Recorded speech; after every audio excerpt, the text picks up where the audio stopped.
Hey guys, it's Zung, and today we are gonna give our grilled cheese a makeover. We're gonna make it taste like summer and just add some unexpected things to make it even better. So basically, from what you can see here, I'm making kind of like a grilled cheese slash caprese sandwich, but my secret ingredient in this one includes some minced garlic, to which I'm gonna add some room temperature butter to make it extra flavorful. Now I just mashed them together.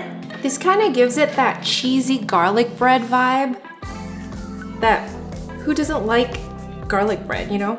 Okay, so I'm done with that. Now I'm gonna spread it on my bread. For the bread, I'm just using some sliced sourdough. I feel like it holds up to the grilling later on. But you can use like country bread, whatever kind of sliced bread you prefer. Having the minced garlic in here is also a little unexpected because you typically don't see that in a caprese salad. Okay, so for the other side, I'm actually gonna add something else. Now, in life, there's two types of pestos. The green kind that you normally see and the sun-dried tomato pesto kind. I'm always team sun-dried tomato pesto if it's available. It just has so much more flavor and it complements the cheese and the tomatoes so well. But if you have regular green pesto, go ahead and use that too because it works really well too. So now I just spread a thin layer on the other side. And now we can layer on our other ingredients. I always like to start with the basil at the bottom. It kind of acts as a shield for the tomatoes.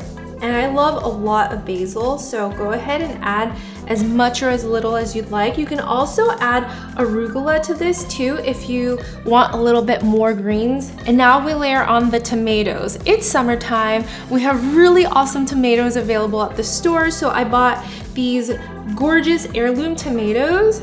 They just have so much more flavor than your regular beefsteak kind. And I always like to salt my tomatoes in salads or sandwiches when it's sliced like this. And then finally, our cheese. So here I'm using slices of mozzarella. There's a lot of different types of mozzarella that you can find at the store. I always go for the low moisture mozzarella when I'm doing like a grilled cheese sandwich. It just melts a lot better. Typically you'll find like mozzarella balls drenched in water, and those are good for like the salad types, but for grilled cheese you should definitely use the low moisture kind, or the shredded kind would work too. Get them all nice and cozy in there. Close up our sandwich. And then I always like to give it one more layer of butter because we're gonna grill it. Sometimes I hear people putting mayo on the outside too for them to grill. I haven't actually tried that yet, but next time I'll definitely try it.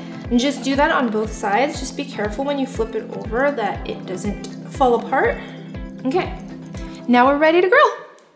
Okay, so I'm gonna heat up my cast iron pan to medium heat. I don't want it too hot because it'll brown too fast and then it'll brown the bread too fast and then the cheese won't melt. So medium is perfect medium. So when I grill it, I like to add the cheese side down first, just so it has enough time to melt. And a lot of times for grilled cheese, people have the cheese press. I've yet to buy that, but I don't know if it needs it really because it's not that thick. But instead, I do want to cover it so the cheese gets a chance to like really steam and melt. So I'm gonna cover it up for, I don't know, up until we decide to flip it. All right, the sides are looking nice and melty, exactly how we want it. So I'm just gonna flip it over. Just be careful, again, when you flip it over, it's prone to like falling apart. Ooh, yes, the perfect golden brown. All right, I'm gonna cover it up one more time just for another minute and let it finish browning. All righty, let's take it off. Ooh, it smells so good. It almost smells like a pizza. Are you guys more of a diagonally cut person or a straight down the line? I'm more of a straight and narrow kind of girl, so I'm gonna cut it straight down.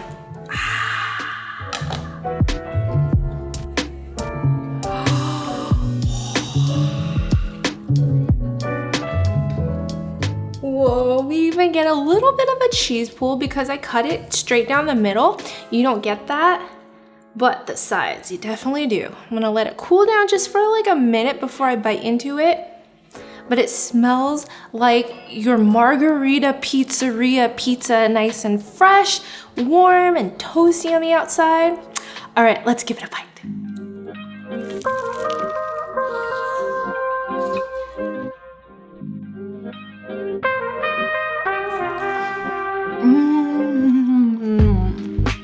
The easiest grilled cheese sandwich, but with a few really great tweaks, it takes it to the next level. So the buttery garlic in here just kind of rounds everything out, and the pesto, it just adds that next dimension of flavor. If you were to have just like the cheese, the basil, and tomatoes, it'd be good, it'd be fresh, but it wouldn't be as good as this. So you guys have to give this a try and crush that like button so other people can see this recipe too. Don't forget to subscribe to see more recipes, and I'll see you guys tomorrow. Bye.